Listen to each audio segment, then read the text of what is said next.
don't get caught up in the millions, Yeah, I'ma make this shit hot. Oh, I'ma light this shit up. Yeah, I'ma make this shit hot. Oh, I'ma light this shit up.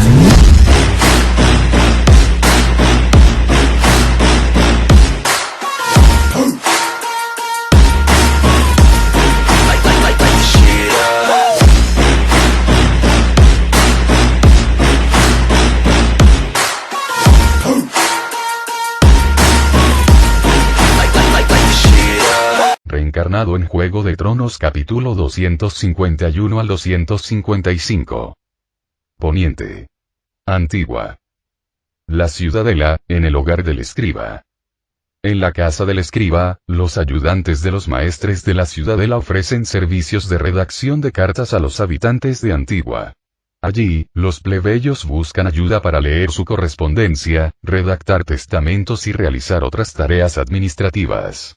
También es un lugar donde se compran libros y mapas, lo que contribuye a la atmósfera erudita y serena que suele reinar en la zona. Incluso las palomas suelen sobrevolar tranquilamente la plaza frente a la casa del escriba.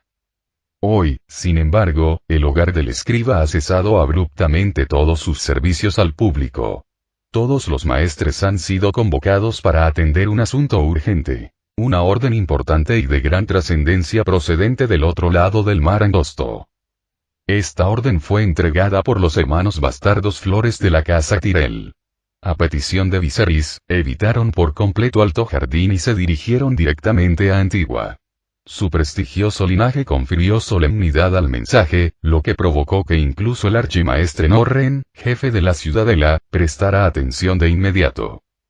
Tras leer la carta, el archimaestre Norren no perdió tiempo y convocó a casi todos los archimaestres que pudo localizar.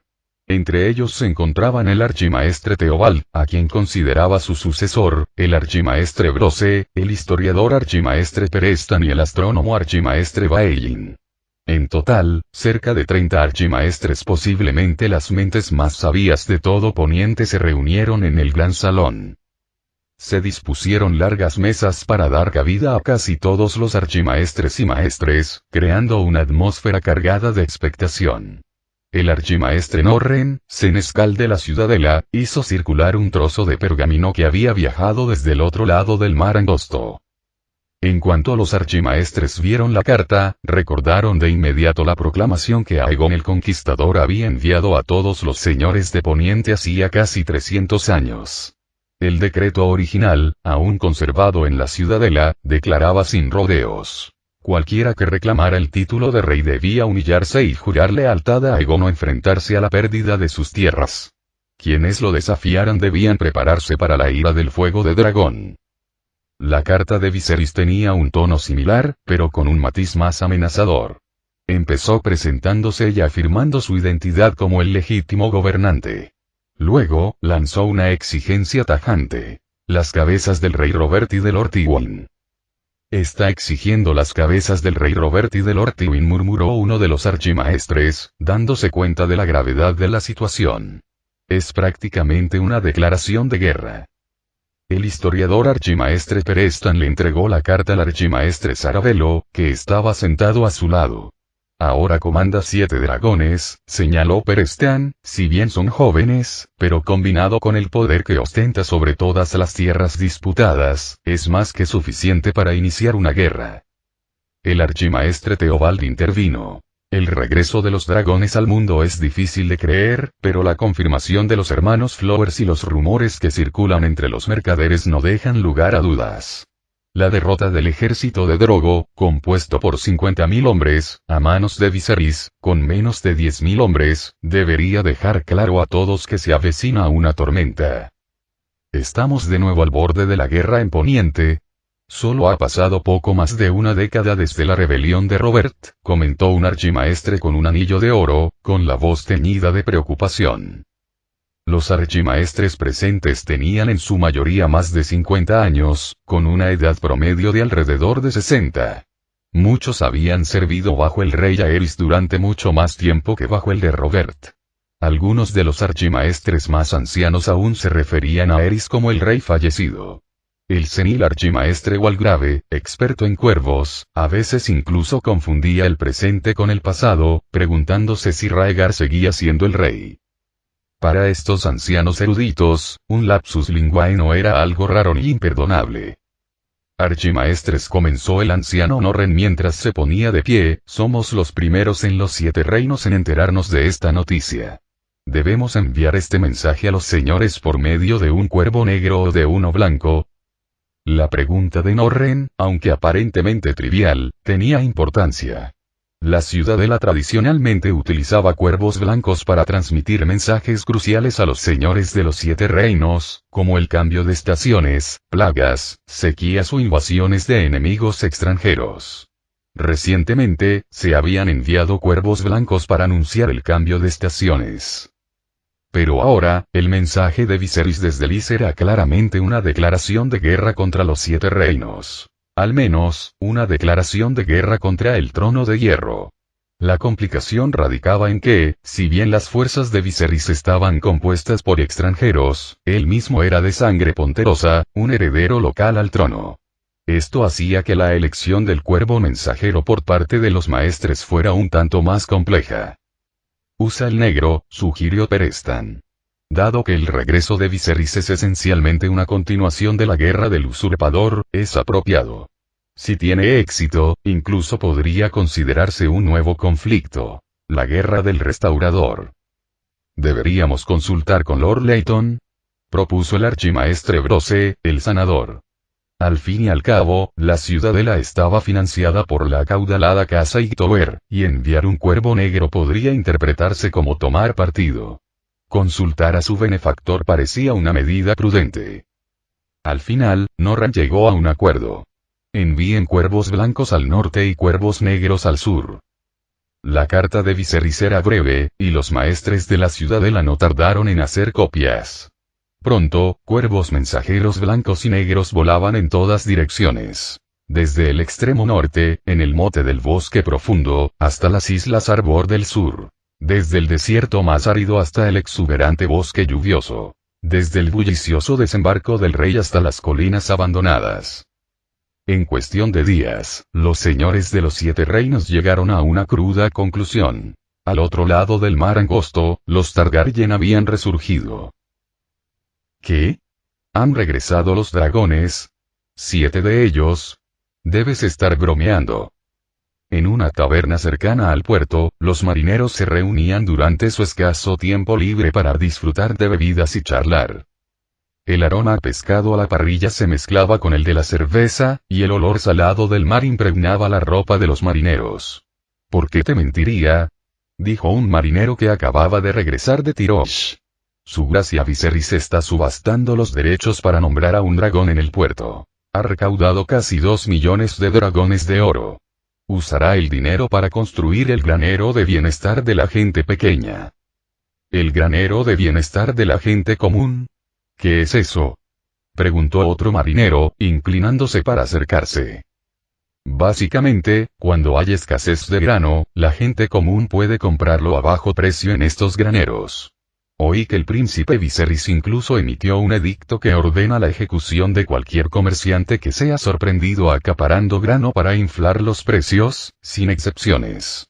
Las palabras del marinero captaron la atención de toda la taberna. Eso es increíble.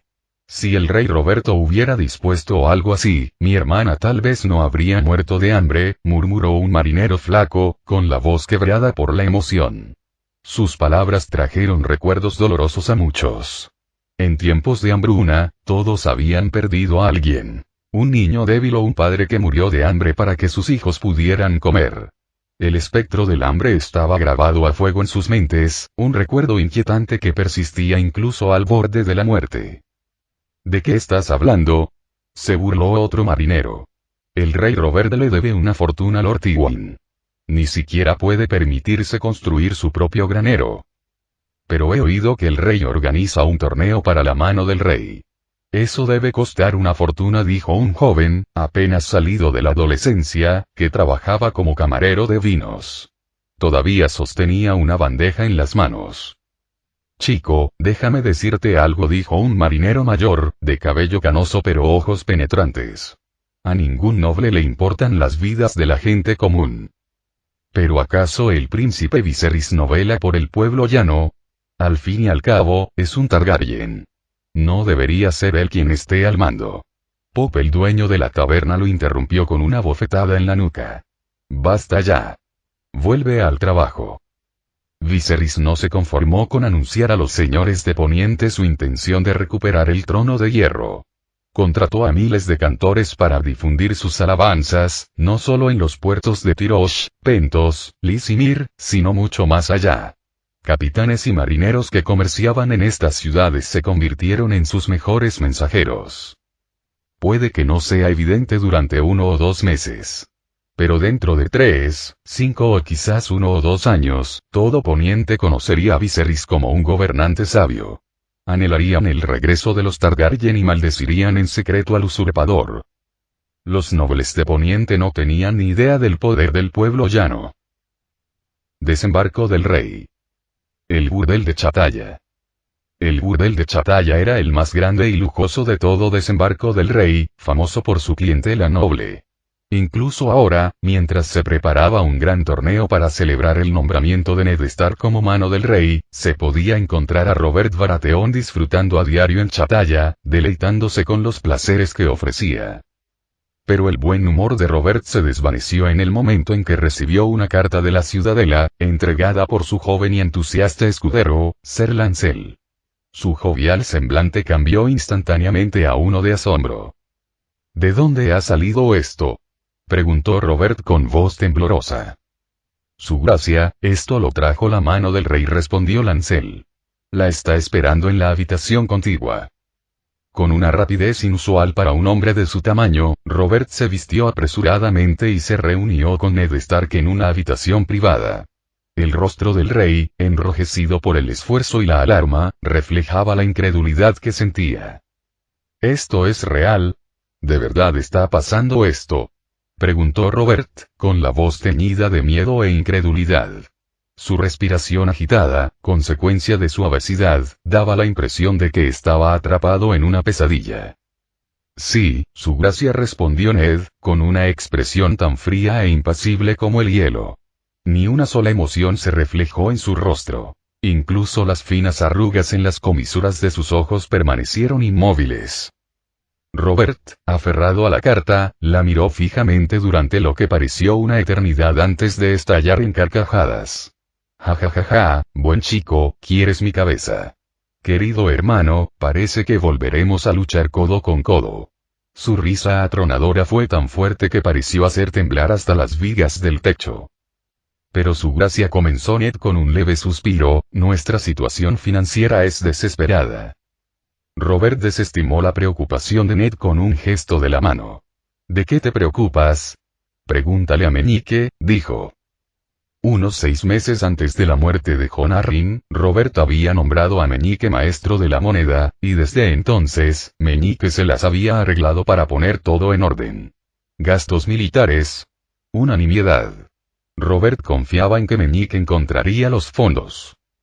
Además, Robert no era de los que se mantenían a la defensiva. Ya estaba pensando en pasar a la ofensiva, tal vez incluso marchar hacia Tirosh. Su gracia, nos enfrentamos a algo más que problemas militares y financieros, suspiró Ned profundamente. Una vez que comience la guerra, el trono de hierro tendrá que lidiar no solo con Viserys, sino posiblemente también con el dominio Igdone. Incluso en las tierras de la corona, que los Targaryen gobernaron durante 300 años, podrían volver a ondear estandartes de dragones. En otras palabras, simplemente no se daban las condiciones para lanzar una ofensiva. La alianza del ciervo, el halcón, el lobo y el pez podía parecer formidable, pero una vez que comenzaran a marchar, quién sabe qué podría pasar, sobre todo con Jon Arryn fuera. Además, el suegro de Ned, Oster Tully, señor de aguas dulces, estaba gravemente enfermo. Durante la guerra del usurpador, muchos señores y nobles de estas regiones eran firmes monárquicos. Ahora que los Targaryen regresaban, no se verían tentados a rebelarse. Quien se atreva a desafiarme probará mi martillo. rugió Robert, y su voz resonó por toda la habitación. Afuera, Lancel se estremeció al oírlo. Ned, siempre tan mesurado, contuvo el impulso de señalar lo poco práctico de la amenaza de Robert. Si alguien como Tyrion Lannister o Oberyn Martell hubiera estado presente, sin duda se habrían burlado de la bravuconería de Robert. La imagen del rey corpulento cargando en la batalla con armadura era casi demasiado absurda para siquiera considerarla. El repentino gran anuncio también significó que el próximo torneo, destinado a celebrar el nombramiento de Ned como mano del rey, tendría que posponerse. Sin embargo, había un lado positivo. La mayoría de los mercenarios del reino ya se habían reunido para el torneo y ahora podían ser reclutados en el acto. Por cierto, ¿dónde está la víbora roja?, gruñó Robert, con creciente sospecha. Hacía tiempo que sospechaba que Oberyn Martell podría estar confabulado con Viserys, y esta declaración de guerra no hizo sino reforzar su convicción. Su gracia, encarcelar a la víbora roja solo conseguirá que Dorne se vuelva aún más contra nosotros, advirtió Ned. Maldita sea, entonces más le vale tener una buena explicación para esta alianza del anillo de Dorne. No solo él, sino que traigan a todos y que me reúnan en el Salón del Trono. Esta no sería una reunión secreta como la anterior, a la que solo había asistido Ned. Sería una asamblea general que reuniría a nobles y señores de los 7 reinos y más allá. Dado que Viserys había enviado cartas a casi todos los señores de alto rango, el secretismo ya no era una opción. Robert quería afrontar la situación de frente, demostrar su fuerza abiertamente. Al mismo tiempo, envió órdenes a los señores de los 7 reinos, exigiéndoles que enviaran tropas a la capital. Si bien podía contar con los 5 reinos del norte, el dominio y Dorne eran otra historia. Después de todo, habían sido el blanco de su ira durante la rebelión, donde no había mostrado piedad al aplastar al partido del rey. Ah, mi querido hermano, dijo Renly alegremente mientras se dirigía al Salón del Trono, acompañado por su guardia personal, Loras Tyrell. Saludó a Stannis con una amplia sonrisa. Stannis, sin embargo, iba acompañado por el caballero Cebolla, Davos Seaworth, a quien él mismo había nombrado caballero. Aunque eran hermanos, Stannis y Renly no podían ser más diferentes. Stannis se erguía como un muro inexpugnable, mientras que Renly parecía una alfombra ornamentada. La respuesta de Stannis al saludo de Renly fue, en el mejor de los casos, tibia. Como maestro de barcos y maestro de leyes, respectivamente, los 2 hermanos pasaban la mayor parte del tiempo en Desembarco del Rey, a pesar de que sus feudos se encontraban en Rocadragón y las Tierras de la Tormenta. Renly, en particular, había delegado la mayoría de sus responsabilidades en su maestre, prefiriendo dedicarse a su papel de extravagante galán de la corte. Parece que la guerra es inevitable. Creo que esta vez saldremos victoriosos, dijo Renly con un tono lleno de entusiasmo. Sí, saldremos victoriosos, respondió Stannis con voz monótona y sin emoción, como si simplemente cumpliera con el trámite. Al fin y al cabo, aún no eran rivales por el trono, así que debían mantener las apariencias. A pesar de su profundo resentimiento por el hecho de que Robert le hubiera entregado las tierras de la tormenta a Renly, Stannis seguía manteniendo la fachada de armonía familiar. Renly, sin embargo, nunca había experimentado de primera mano los horrores de la guerra. Su visión estaba impregnada de ideas idealizadas, alimentadas por las leyendas de los bardos y las grandes narrativas del teatro. Mientras los 2 hermanos intercambiaban palabras, 2 hombres ambiciosos se cruzaron por casualidad en los pasillos del castillo, aunque parecía que uno había buscado deliberadamente al otro. Lord Varys, dijo Petyr Baelish con voz suave y ligeramente burlona mientras se acercaba al jefe de espías. Delgado y de dedos largos, Meñique miró a Varys, que permanecía corpulento y sereno. A primera vista, parecían tan dispares como un pepino y un calabacín. Lord Petyr, respondió Varys con un cortés asentimiento. Los labios de Meñique se curvaron en una sonrisa burlona. Parece que los dioses han decidido que las cosas vuelvan a ser interesantes. ¿Quién iba a pensar que un príncipe exiliado y desamparado podría llegar tan lejos? Un verdadero milagro. Varys supo desde el principio que Meñique era un hombre ambicioso. Petyr no estaba allí solo para charlar sin importancia. Sí, y debo asumir la responsabilidad por no haber avisado a tiempo al rey Robert, dijo Meñique, mirando por encima del hombro para asegurarse de que nadie los oyera.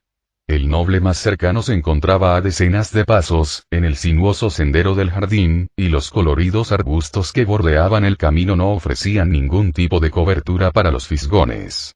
Confiado, continuó. Lord Varys, me he dado cuenta de que los consejeros como nosotros no somos tan diferentes de las prostitutas. La principal diferencia es que solo servimos a un cliente. Por cliente, se refería, por supuesto, al rey Roberto. Como sabes, soy dueño de un burdel, y a veces las chicas conocen a algún cliente que les gusta. Cuando eso sucede, trabajan aún más. Los ojos gris verdosos de Meñique brillaron con diversión. Lord Petyr, sin duda es usted un jefe que comprende la psicología de sus chicas, respondió Varys con suavidad. Si le interesa, Lord Varys, siempre puedo arreglar algo, ofreció Meñique con una sonrisa astuta antes de dirigirse rápidamente hacia el salón del trono. Varys lo vio marcharse, sabiendo perfectamente que Meñique probablemente había adivinado su contacto con Viserys. Sin embargo, la verdadera lealtad de Varys no estaba con Viserys, sino con el joven Aegon. Sabía que pronto se enfrentaría a la ira de Robert por la situación con Viserys, pero ¿cómo podría alguien haber predicho la rápida derrota del Señor de los Caballos a manos de Viserys en menos de 3 meses y la eclosión de los huevos de dragón? La inesperada reacción en cadena pilló a todos desprevenidos. Ni siquiera las mentes más brillantes de Poniente habrían podido idear una solución a tiempo. Varys también se dio cuenta de otra cosa. El creciente poder de Viserys estaba eclipsando cada vez más la pretensión de Aegon al trono. La sala del trono estaba ahora repleta de cientos de caballeros y decenas de señores y varones, todos hablando animadamente sobre el ascenso de Viserys y el regreso de los dragones. Ambos acontecimientos les parecían surrealistas. Muchos habían recibido cartas de la Ciudadela, y la exigencia de Viserys de entregar solo las cabezas de Robert y Tywin había llevado a algunos a considerar la posibilidad de mantenerse neutrales, conservando sus fuerzas para la tormenta que se avecinaba. No todos tenían el deseo o el estómago de formar parte de la gran venganza del príncipe. Llega el rey Robert Baratheon I. Llega la reina Cersei Baratheon. Llega Ned Stark, señor de Invernalia, mano del rey. Anunció el heraldo, señalando el comienzo de una asamblea trascendental. En el salón del trono de la Fortaleza Roja, la decoración había estado adornada con cráneos de dragones, un sombrío recordatorio de la dinastía Targaryen. Pero tras la ascensión de Robert Baratheon al trono, los cráneos de dragón fueron reemplazados por imponentes estandartes con ciervos coronados y leones dorados, símbolos de su nuevo reinado. En el centro del salón se alzaba imponente, retorcido y grotesco trono de hierro, reliquia de conquista y poder. A su sombra, señores y damas se reunían, con sus túnicas resplandecientes adornadas con los escudos bordados de sus casas, mientras las nobles lucían elaborados peinados y joyas brillantes. Desde hacía algún tiempo, estas damas llevaban consigo pastillas de jabón como muestra de aprecio, sin saber que el inventor de este pequeño lujo era ahora su enemigo. El aire estaba impregnado del aroma de diversos inciensos, que impregnaban el salón con un olor que recordaba un mercado bullicioso. Sin embargo, a diferencia de la gente común que gritaba por nimiedades, estos nobles hablaban con una entonación cuidada, cada palabra medida y deliberada. Sansa Stark, con su llamativa melena castaña y sus vívidos ojos verdes, destacaba entre las damas de la nobleza.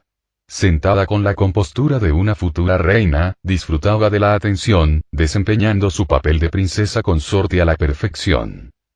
Las damas que la rodeaban anunciaban cualquier información sobre los sucesos al otro lado del mar angosto, dando por sentado que, como hija de la mano del rey, Sansa estaría al tanto de tales secretos.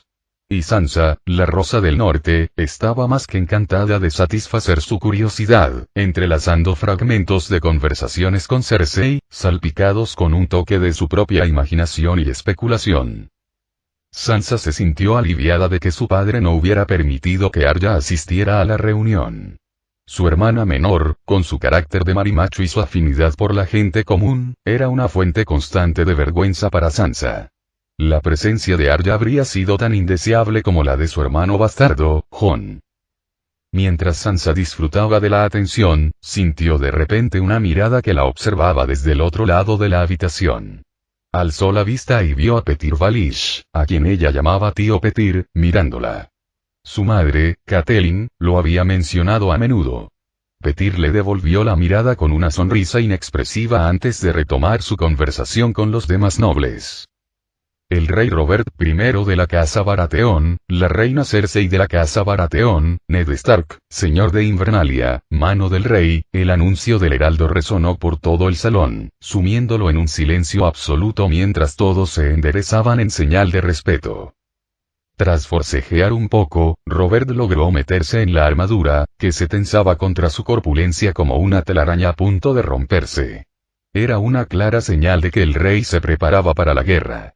Llevaba una corona de cabeza de ciervo y una espada ceñida a la cintura, avanzando con un orgullo desmesurado. Sus botas de piel de venado, gruesas y anchas, parecían estacas robustas, haciendo que su andar pareciera aún más pesado. Su corpulencia casi apartó a Cersei de su camino al pasar. En realidad, Robert encontraba la armadura insoportablemente incómoda. El frío acero oprimía su cuerpo hinchado, y hasta el más mínimo movimiento lo dejaba empapado en sudor. Su ingle estaba particularmente húmeda, lo cual empeoraba por el hecho de que aún no había terminado con su pequeño Robert, lo que aumentaba su incomodidad. A su lado, Ned Stark vestía un sobrio abrigo negro, con la insignia dorada de la mano del rey prendida en el pecho. Su rostro, anciano e inexpresivo, parecía reflejar el frío del norte, como si hubiera traído consigo el aliento del invierno al salón. Un poco más atrás de Ned se encontraba Barristan Selmy, Lord Comandante de la Guardia Real. Con su cabello y barba blancos, Barristan era la personificación misma de la caballería, una leyenda viviente cuya sola presencia otorgaba al reinado de Robert la legitimidad que tanto necesitaba. Detrás de Barristan, el resto de la Guardia Real lo seguía en formación. No solo eran los guardaespaldas personales del rey, sino también oficiales experimentados capaces de liderar ejércitos. Entre ellos se encontraba Jaime Lannister, el Matarreyes, cuyo cabello rubio brillaba bajo su yelmo. Hoy, toda la Guardia Real vestía armadura completa. El repiqueteo de sus espadas se mezclaba con el sonido de las trompetas y los tambores, creando una sinfonía marcial. El presagio de una guerra inminente. Cuando la procesión llegó al trono de hierro, Ned y la Guardia Real se detuvieron. Todas las miradas estaban puestas en Robert mientras subía los escalones, cada uno forjado con las espadas de los enemigos vencidos, y tomaba asiento en el trono de hierro, una reliquia templada por el fuego de dragón. Joffrey permanecía cerca, casi temblando de emoción ante la escena, absorto en sueños del día en que él también ascendería al trono forjado por Aegon el Conquistador. Pero Joffrey no era el único en la sala que codiciaba el trono de hierro. Que reine por mucho tiempo, entonó Barristan Selmy, con la voz cargada del peso del deber. Que reine por muchos años. Repitieron los nobles, aunque Barristan pudo percibir la falta de convicción en sus voces. Barristan estaba angustiado. En otra ocasión había solicitado permiso para navegar al mar angosto e intentar razonar con Viserys, pero Varys se lo impidió. Creía que, por muy formidable que Viserys llegara a ser, reunir un ejército y recuperar el trono sería prácticamente imposible. Pero ahora, poco más de un año después, sus peores temores se habían hecho realidad. Aunque ni él ni el trono de hierro tenían una idea clara de la fuerza de Viserys, el mero hecho de que el príncipe exiliado hubiera lanzado un ultimátum tan audaz significaba que un conflicto sangriento era inevitable. La lealtad de Barristan flaqueaba. Había jurado fidelidad a Robert en agradecimiento después de que el rey le perdonara la vida y curara sus heridas tras una derrota en el campo de batalla. Pero ahora, la idea de desenvainar su espada contra el linaje del difunto rey le desgarraba el alma.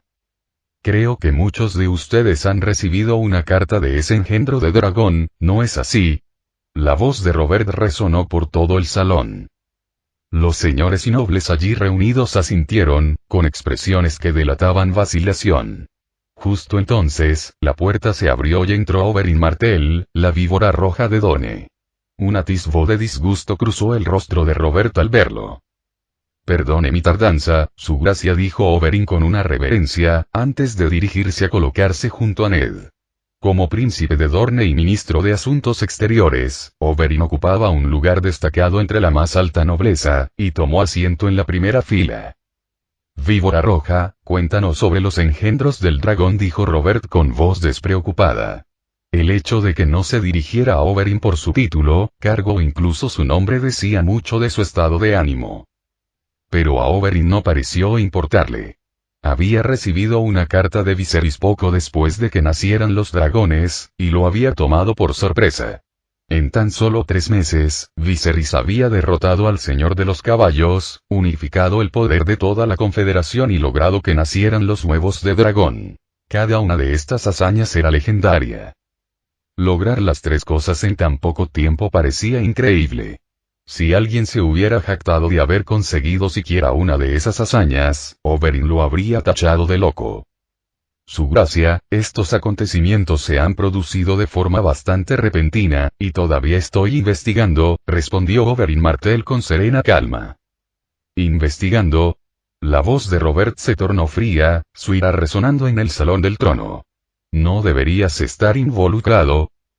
Tras leer la carta de Viserys, los señores de Poniente intensificaron la desconfianza hacia Dorne. El hecho de que Dorne hubiera participado en el asedio de Tyrosh no hizo sino ahondar esa desconfianza. Poco tiempo atrás, se descubrió que el exiliado Viserys gobernaba ahora Tyrosh, una revelación que puso al reino en vilo. Su gracia, entiendo sus sospechas, continuó Oberyn, imperturbable ante la ira de Robert.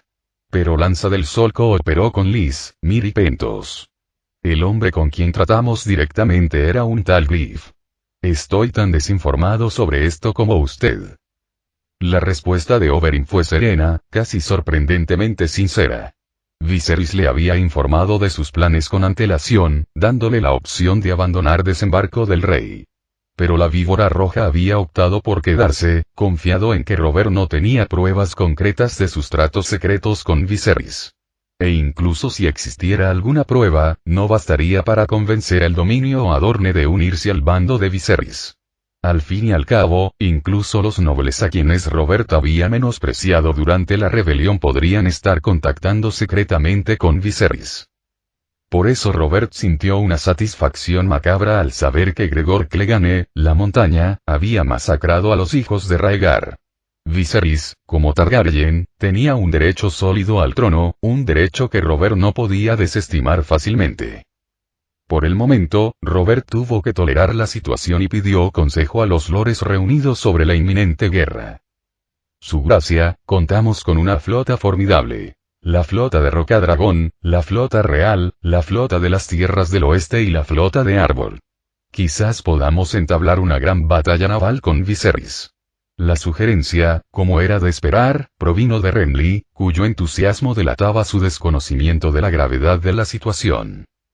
La sugerencia impulsiva de Renly incluso corría el riesgo de ofender a Stannis, el verdadero comandante de la armada, quien era más idóneo para ese tipo de discusiones estratégicas.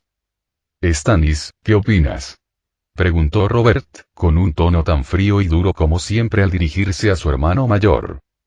Su gracia, deberíamos comenzar los preparativos activos para la guerra mientras recabamos información sobre la verdadera fuerza de Viserys, respondió Stannis, con los labios fruncidos mientras consideraba la situación.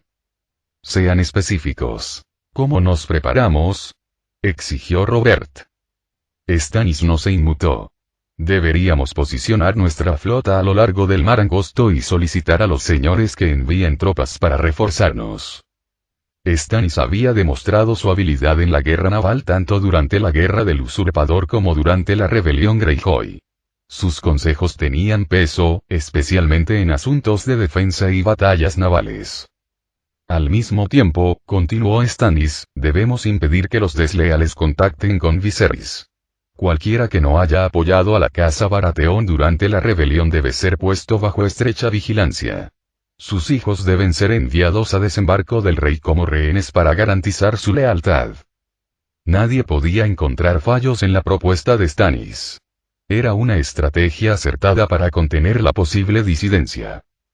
A continuación, abordaron el tema de la financiación militar. Petir llamó Robert. Sí, su gracia. Meñique dio un paso al frente, con un porte refinado.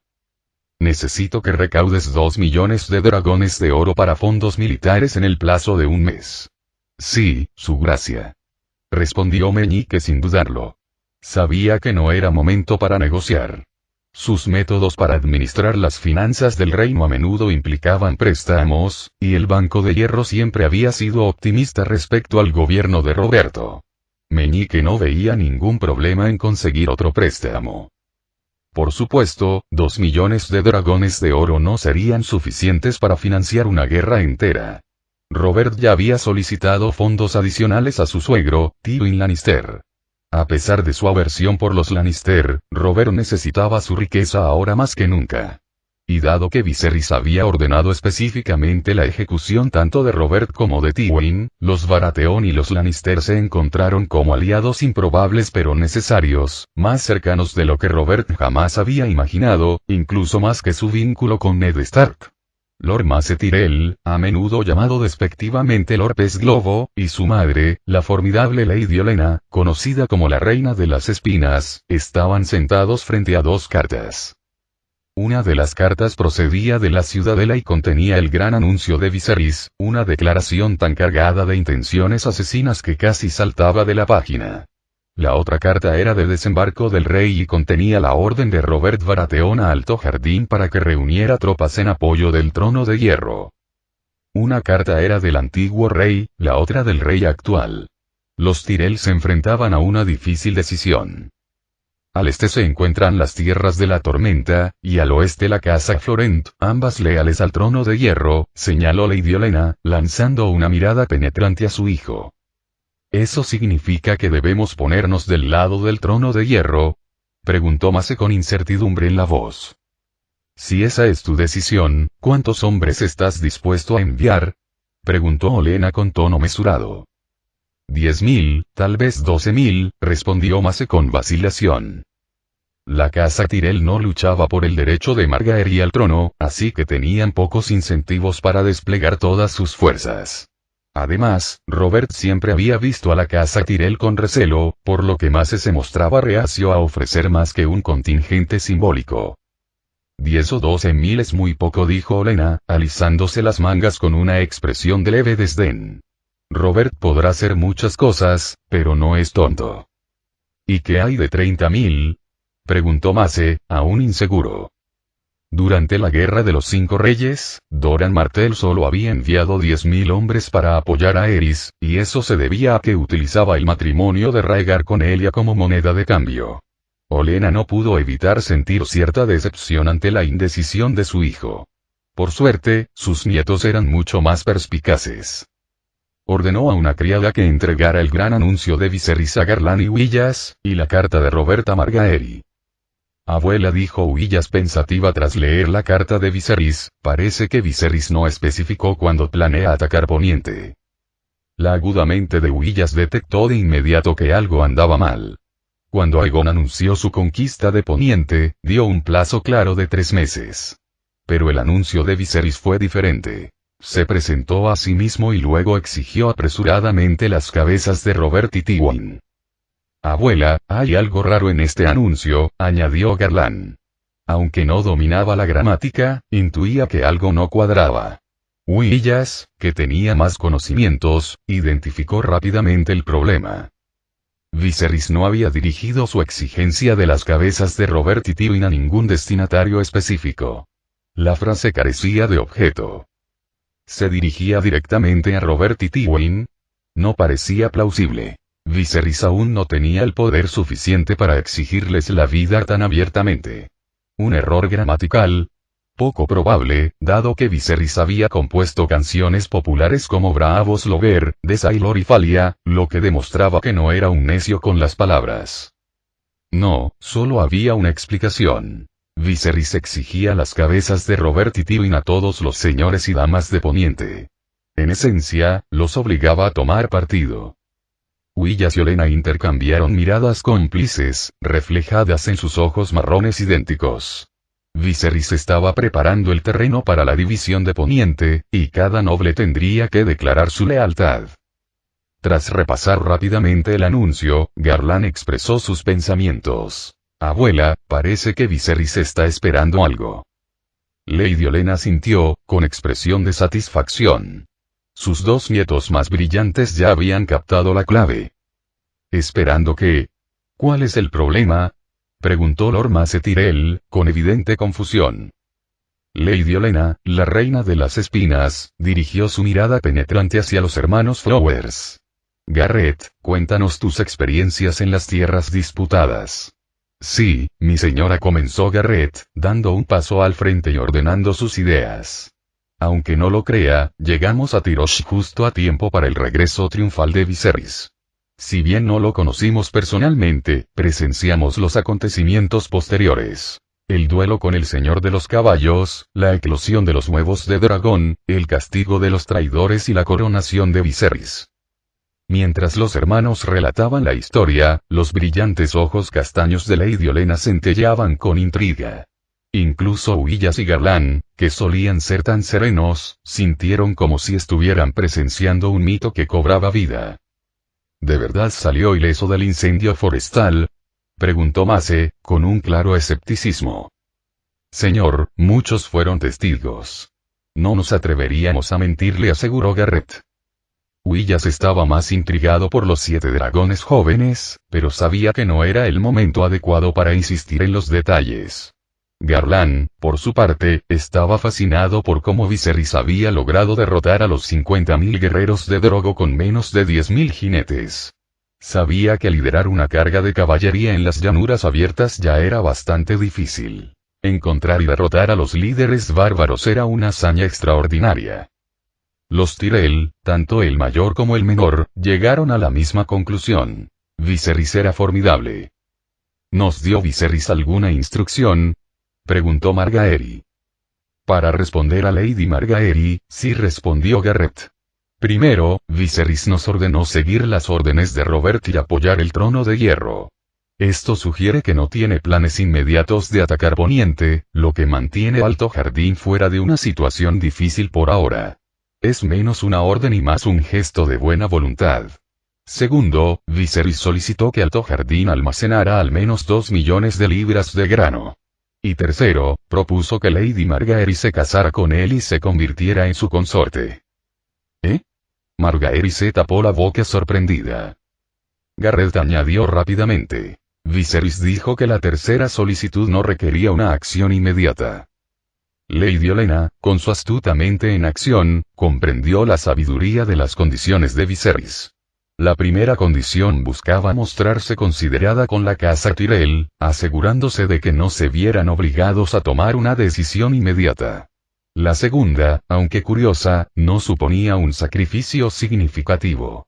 Pero la tercera, casarse con Margaery, era la clave.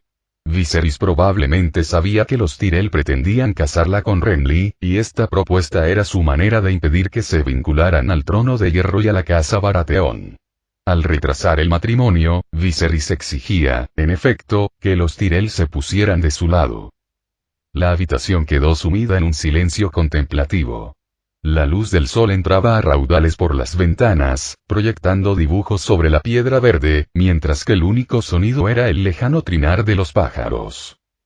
¿Tendrían mis hijos derecho a heredar?, preguntó Margaery, rompiendo el silencio. Margaery. Huillas miró a su hermana, sorprendido por el momento en que formuló la pregunta.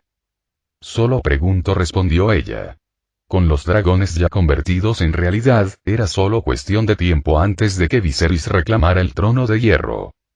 Garrett dudó un momento y luego respondió. Viserys mencionó que planea gobernar no solo los 7 reinos, sino también las 9 ciudades libres e incluso el mar Dothraki.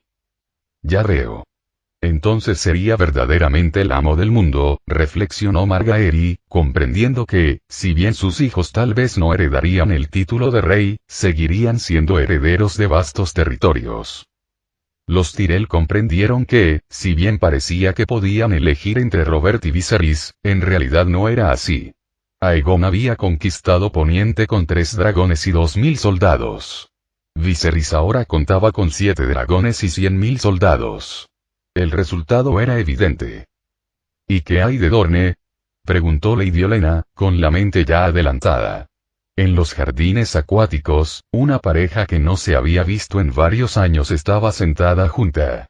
Mellario rompió el silencio y preguntó en voz baja. ¿Cómo va tu gota? Es mejor, respondió el príncipe Doran, aunque su habitual compostura ahora reflejaba incomodidad.